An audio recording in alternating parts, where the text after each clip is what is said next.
Aquele método era o emblema da Inquisição, onde judeus e cristãos que contestavam o catolicismo romano eram punidos. Foi utilizada na Angola no início da década de 80 também. Falando sobre esmagamento. O esmagamento é um tipo de acidente em que o corpo é total ou parcialmente sujeito a uma forte pressão que quebra os ossos e esmaga os órgãos. Já foi utilizada também como método de aplicação de pena de morte. Então é uma lesão grave que afeta os membros. Ocorre nos desastres de veículos, em desmoronamentos de várias formas e outros tipos de acidentes também. O membro atingido ele sofre verdadeiro traumatismo, como fratura exposta, hemorragia e estado de choque da vítima, que necessitará de socorro imediato para não sucumbir por anemia ou anemia aguda ou então por choque, né? Quando o movimento tem de ser destacado do corpo, a operação recebe o nome de amputação traumática. Há também os pequenos esmagamentos afetando dedos, afetando mãos, e cuja repercussão sobre o estado geral é bem menor, evidentemente.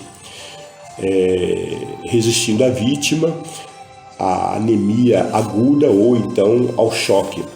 Poderá estar ainda sujeita à infecção, que especialmente chamada de gangrenosa ou então tetânica. São as condições que envolvem esse estilo, esse método de esmagamento. Falando sobre esmagamento por elefante, os elefantes desmembravam ocasionalmente os corpos dos condenados. O esmagamento por elefante, literalmente, embaixo do pé do elefante. Foi por milhares de anos um método de execução comum para os condenados pela pena capital, especialmente no sul e no sudeste da Ásia, particularmente na Índia. Os elefantes eram usados para esmagar, desmembrar ou torturar prisioneiros em execuções públicas, espetáculos públicos. O uso de elefantes muitas vezes atraiu o mórbido interesse de viajantes europeus e foi descrito em várias publicações. A prática brutal foi eventualmente suprimida pelos impérios europeus que colonizaram a região por meados do século XVIII e também no século XIX. A primeira notícia desse tipo de execução remonta ao período clássico. Naquele tempo, essa prática já estava firmemente estabelecida e constituiu até meados do século XIX. Os romanos e os cartaginenses também usaram esse método ocasionalmente. O uso dos elefantes como pena capital estava somado a uma simbologia como símbolo do poder real, de maneira que a sua inteligência, domesticidade e versatilidade lhe davam vantagens consideráveis frente a animais selvagens como leões, como ursos, que eram usados pelos romanos como meio também de execução. O mais importante é que estavam sob o controle do seu condutor, que era chamada Malhut, o que permitia o padrão real no último momento, no último minuto, no caso do monarca, ele quisesse estabelecer um perdão, então ele freava ali a execução porque o elefante era domesticado e ele realmente estabelecia o perdão do monarca, demonstrando ali a sua piedade, não é? O elefante simbolizava o poder real de uma força que a função da pena capital seria uma forma de demonstrar que o rei era o senhor da vida e da morte.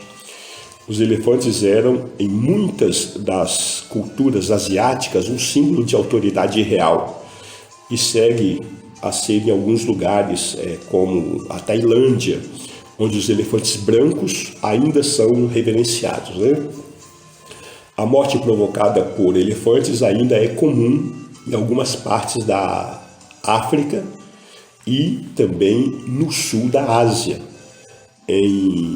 onde os humanos e os elefantes coexistem, mas não como pena capital, e sim por acidentes. O esmagamento por elefante utilizou-se em diversas partes do mundo, tanto em impérios do Oriente como do Ocidente. Embora os elefantes africanos são bem maiores do que os asiáticos, o uso de elefante na África foi muito menor, tanto na guerra como em cerimônias. Isso se pode atribuir ao fato de o elefante africano ser muito mais difícil de domesticar do que os elefantes asiáticos. No oeste asiático, as execuções com elefantes foram usadas por vários poderes imperiais durante a Idade Média. Temos constância de que o Império Bizantino, a dinastia Sassânida, a dinastia Seljúcida e dinastia dos Timúrdilas utilizaram este método. No sul da Ásia, especificamente no Sri Lanka, os elefantes foram muito utilizados ao longo do subcontinente indiano e no sudoeste asiático como meio de execução. Podemos também estar relatando que os elefantes foram usados na Índia como a forma de execução preferente durante muitos séculos, né? Os governantes hindus e muçulmanos executavam embaixo dos pés dos elefantes e a defraudadores de impostos, a rebeldes e soldados inimigos, sem fazer distinção alguma.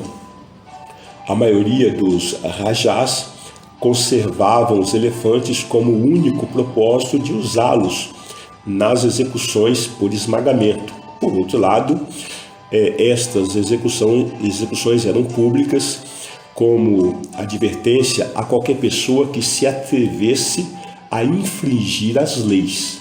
E com esse fim, muitos dos elefantes eram especialmente grandes, a miúde, pesados eles pesavam mais de 9 toneladas. Intentava-se que as execuções fossem espantosas, mesmo repugnantes. O uso de elefantes para as execuções continuou até a segunda metade do século XIX. Com o poder crescente do Império Britânico, foram reduzindo-se o jeito gradual e eventualmente desaparecendo esse tipo de execução. Apontando para os impérios ocidentais, os romanos, cartaginenses e macedônios utilizaram durante muitos séculos os elefantes para fins militares. E o caso mais famoso é o dos elefantes de Aníbal, e ocasionalmente para levar a cabo execuções, evidentemente. A morte sob o pé de um elefante era comum para os desertores ou os prisioneiros, né? Bem como para criminais militares também, segundo os cronistas antigos. Então nós temos aí essas informações que largamente podem ser obtidas na internet e podemos assim ampliar o nosso conhecimento acerca desse fato. Nós queremos orar, pedir para que Deus continue usando a sua misericórdia sobre as nossas vidas e nos dando entendimento da sua vontade para a nossa condução. Pai, muito obrigado mais uma vez pelas ricas informações que recebemos, informações que nos preparam para estarmos habilitados para fazermos a tua obra.